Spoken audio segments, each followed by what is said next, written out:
Good morning, ladies and gentlemen. My name is Clay, and I am the Bucks believer.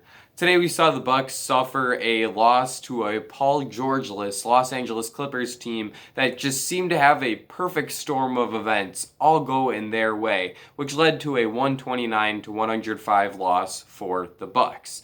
In this game, Milwaukee was very heavy on switching, as they were switching just about every action, with even Brook Lopez being involved in those switching actions.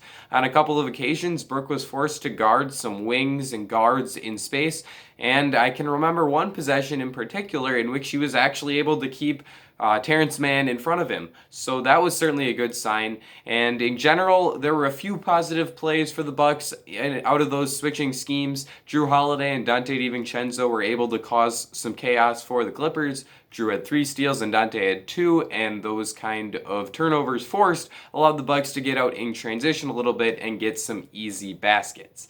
However, at the same time, there were a lot of miscues in these switching actions, and that led to a lot of wide open shots for the Clippers' supporting players. And that supporting cast of role players showed out for the Clips in today's game. Marcus Morris had 25 points, Luke Kennard had 21, and Reggie Jackson had 20, and those 3 guys combined to shoot 13 for 20 from beyond the 3-point line. That is outstanding. And when those guys are shooting lights out like that, this team is really difficult to stop, as we've seen with the Clippers in the past. They've posted one of the best net ratings both last season and this season, and they are a firm candidate to win this year's NBA championship. However, there were just too many easy looks for these guys. There were occasions in which the Bucks were playing too far off of Luke Kennard and allowing him to get wide open shots, and considering how on fire he was in this game, that certainly wasn't going to work. At one point, the Bucks also tried to switch to a 2-3-3-2-ish zone look. I couldn't exactly tell what the borders were on that zone, but that didn't do too much, as it pretty much just allowed the Clippers to get 4 wide open threes in a row. I think 2 were by Marcus Morris and 2 were by Reggie Jackson, so that look didn't work either. However, I do think that it's good to see the experimentation from Coach Mike Budenholzer on the defensive end of the court. And if there is a time to perform these experiments, now is certainly that time when you have a chance to match up against a championship contender at near full strength. They had Kawhi Leonard, which is obviously the key guy for the Clips. But I don't necessarily think that it's a bad thing, and I'm not super concerned about the defense, because I do think that as they continue to get more practice in these looks, this defense is going to improve, and they're going to be able to execute the switching scheme better than they have so far.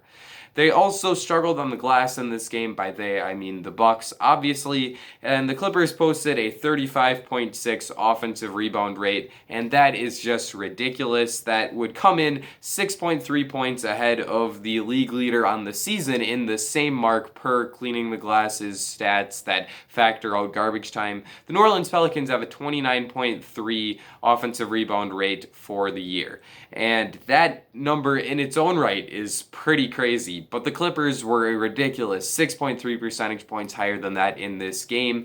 And while that does come at the Bucks' fault, at some point, their strategy of having Brook box out the center and others grabbing rebounds didn't really work, as Brook both failed in his job, as Ivica Zubac was able to grab 5 offensive rebounds on his own, and Giannis Antetokounmpo, who is usually the primary non-Lopez rebounder, really struggled to get boards in this game for some reason, as Giannis posted just 6 rebounds, which is significantly less than a season average of 11.5 boards per game. Once again, I'm not super worried about this though. For the season, the Bucks rank 4th in opponent offensive rebound rate, allowing just an offensive rebound on 23.1% of opponent shots. I think that 23% mark is much closer to what the Bucks are going to allow to opponents as the season continues than the ridiculous 35% mark that the Clippers showed today. So, the rebounding, not super concerned. The defense, the Clippers put up 129 points, and that's not great, but at the same time, I'm not concerned, because I think that as the Bucks spend more time in this scheme, they're going to get better. The area that I have an issue is on the offensive end of the court. The Bucks offense was really over-reliant on Giannis, Jrue, and Chris in this game, and the box score certainly reflects that.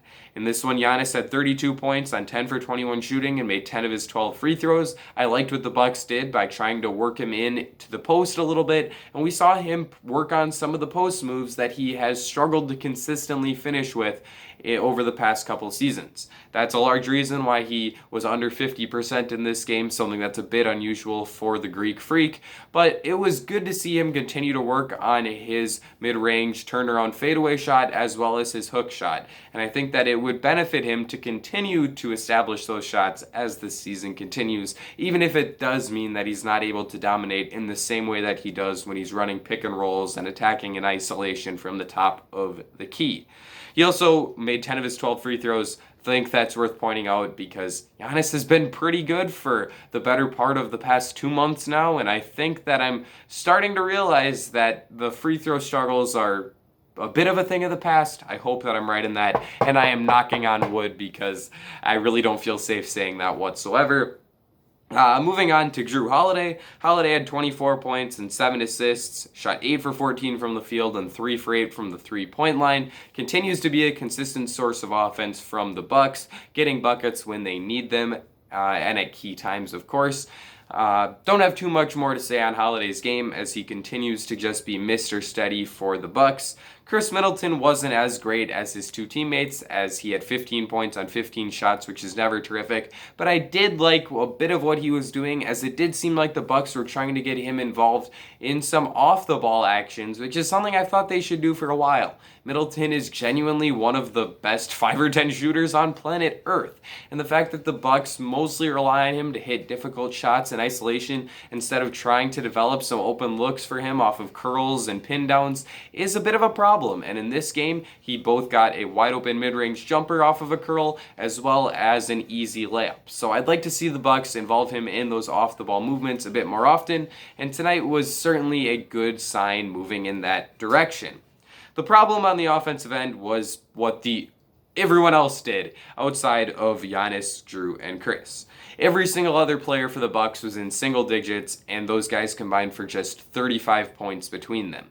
That's essentially 6 or 7 players that scored just 35 points, and that can't happen if the Bucks want to compete with teams like the Clippers. They need their supporting cast, guys like Dante DiVincenzo, Brook Lopez, Pat Connaughton, to step up in the same way that guys like Marcus Morris, Luke Kennard, and Reggie Jackson did for the Clippers. I think that Bobby Portis being out for this one as he continues to battle the health and safety protocols was an issue, as he's usually a reliable source of offense coming off the bench. Even still, the Bucks needed someone to step up in this game, and it simply did not happen. So that is a problem, and I hope to see it resolved with some better play from guys like DiVincenzo and Connaughton, who have both certainly had some bright moments throughout this season. Let me know what you thought of this game in the comment section down below. Leave a like and subscribe, especially if you are a fellow Bucks believer. This is the place for you. I think that I've covered everything that I wanted to cover, so that's going to be it for me. Ladies and gentlemen, I will see you all again very soon.